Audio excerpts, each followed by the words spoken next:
Welcome to another video from Creativo Solutions. You're currently watching the Finance for Non-Financial Managers video series. Please post comments and questions below.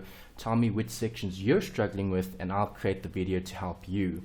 If you subscribe to this channel, you'll be the first to find out when new videos are uploaded. Visit the website for more content and resources to help you.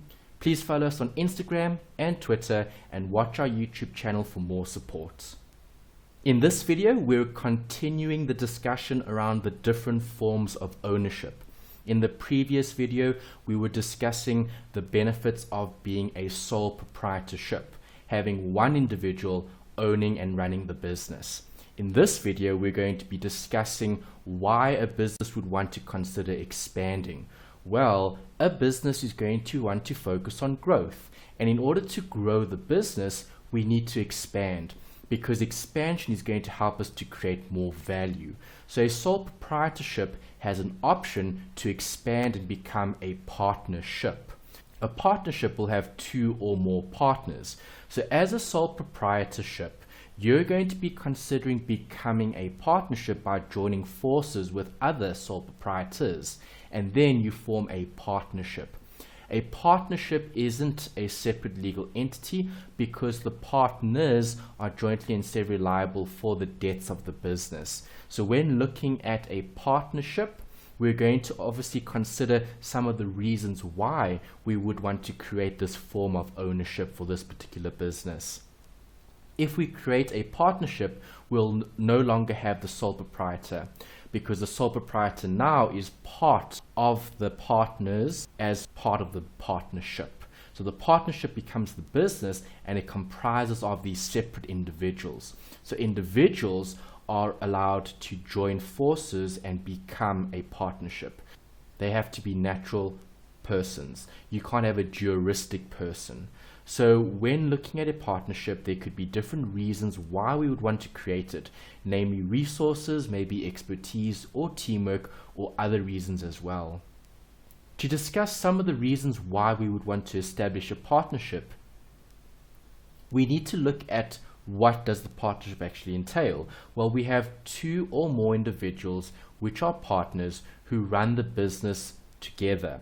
So the partners are all entitled to a share of that particular business.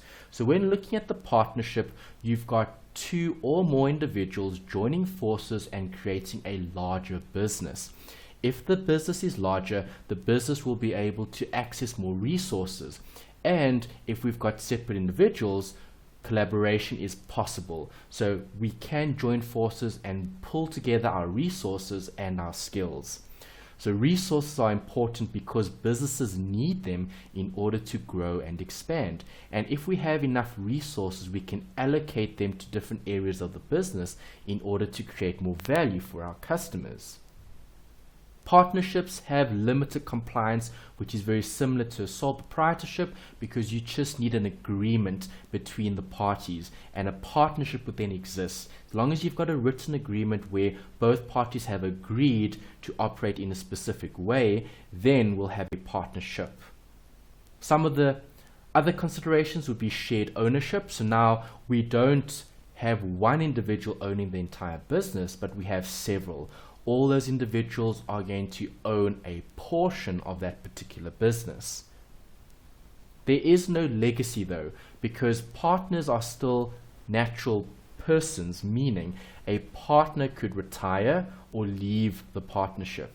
If that happens, the partnership will dissolve and it will no longer continue. So there's no legacy or continuation when looking at a partnership, because the partners actually create the business. Without the partners, you don't have a business, because the partners are each separate, but they create this business called a partnership, where you have several individuals all collaborating, sharing resources, and sharing ownership of that particular business in order to create value for their customers. Something else to consider is unlimited liability. Before, with a sole proprietor, we mentioned that sole proprietor would have unlimited liability because they would be responsible for all the debts of the business. The same thing applies here with the partnership. each and every partner is responsible for the entire partnership's debt. So if the partnership has taken out a lot of loans, or there's a lot of creditors that they need to pay off, those partners are all going to be responsible and liable for the debts of that particular business. So when looking at a partnership, we can establish some benefits, okay, or advantages, which would be the collaboration, okay, joining forces, sharing skills, sharing knowledge, sharing information. The resources, because now we've got 2 or more individuals to contribute resources to the business. The compliance as well, it's relatively easy to start a partnership compared to other companies. And then we've obviously got some negatives, such as the shared ownership, because now you don't get the profit, but you need to share it between yourself and the rest of the partners. There's no continuation or legacy, meaning the partnership will end if the partnership had to change. So if new partners were added to the partnership, or if partners were removed from the partnership, that'll dissolve the partnership and a new one would have to be created.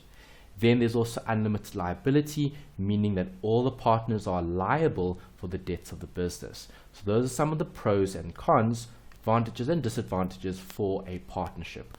We now know 2 different forms of ownership. We've covered the sole proprietorship, we've now looked at partnerships. And that concludes this video.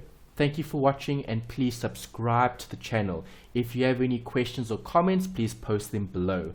And if you like the video, hit the thumbs up button, and I'll keep producing videos to help you.